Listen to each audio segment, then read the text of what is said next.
he was like, you need to see this. Like, I know you guys don't go to Broadway and watch musicals and stuff like that, but you and your family have to see this musical.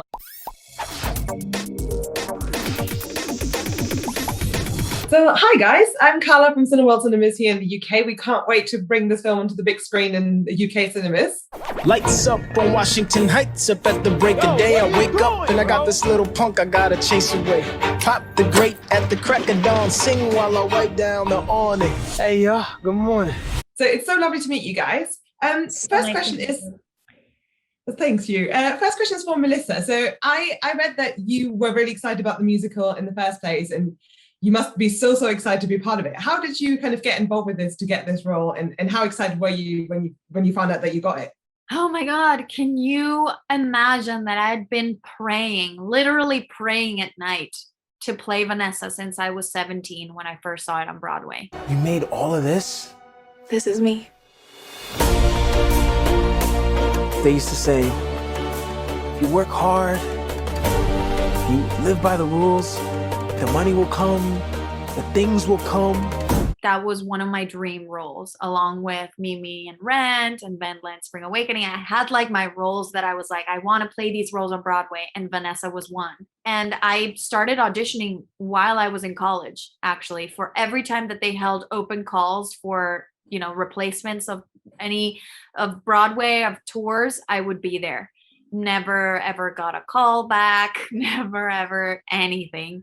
And then, you know, 10 years later, in 2017, when I moved to LA, I hear about the auditions and I send in a self-tape. And luckily, I was moving to LA, because otherwise I would never have found out in Mexico about it. And it just was perfect timing. And I had used those 10 years to actually grow and become a better actor and a better singer, and actually be ready for the role. And I think it was just, you know, stars aligning and everything. And I was literally the happiest day of my life up until that moment was when Lynn called me and gave me the news. It's time to make some noise. We had to assert our dignity in small ways. Little details that tell the world we are not invisible. This is the moment when you do better than me, because you can see a future that I can't. And Leslie, how familiar were you with the musical before you got involved with this, and kind of how did you get into it?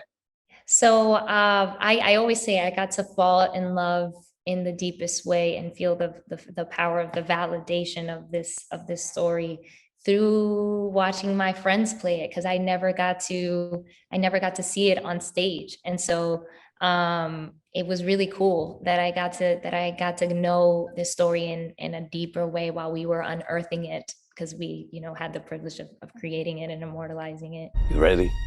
I've been saving up all my pennies in my piggy bank for this day. Today's all we got, so we cannot stop. This is our block. In the heights, I hang my flag on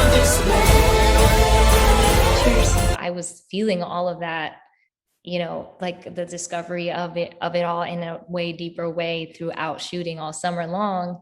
But I had known of the music since I didn't get to see it. I had, you know, my manager had gone to see it with his wife, and he kept telling me, your family's in the Heights. Like this is you guys' story. Like he knows, you know, my grandmother, my mom, and she's, you know, a salon owner and all of this, just like Daniela. And so he was like, you need to see this. Like, I know you guys don't go to Broadway and watch musicals and stuff like that, but you and your family have to see this musical. And we just never got to go see it. And so I started looking it up, and then I fell in love with the soundtrack. And then I was like, oh, I know. And hearing all the stories through the incredible music, genius music, I was like, I know these people. I know I had my abuela Claudia, like my mom, Daniela, the salon ladies. I know them. Like I know Usnavi on the corner. Like I know these people. And so when, you know, they started getting ready to cast for the movie adaptation, I was like, I need to be a part of this. I need to be a part of this. Maybe this neighborhood's changing forever. Maybe tonight is our last night together, however. I just want to see the whole world through her eyes.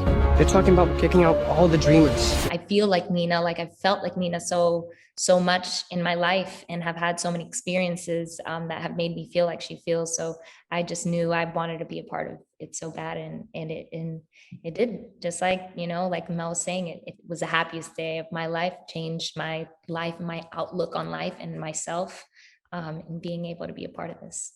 Yeah, that's so beautiful. And just final question to you guys, what do you hope that audiences will feel and kind of take away when they leave cinemas after having seen the film? I hope that they feel joy and hopeful for the future, for the world opening back up. I hope that they feel excited about being in crowded places again and dancing with people and hugging people. And I hope that people identify with the characters, that they see their stories, and that they know that, yes, it's a story about this very specific neighborhood in Washington Heights, but it's a universal story. It's a story of people that dream big and about a community that comes together. So I hope that they claim it and that they allow themselves to get carried away with us. That's beautiful. Thank you so much, guys. I think that's all we have time for. Thank you. Thank you. Reminds me that I came from miles away. This is crazy. From miles away. The best days of my life.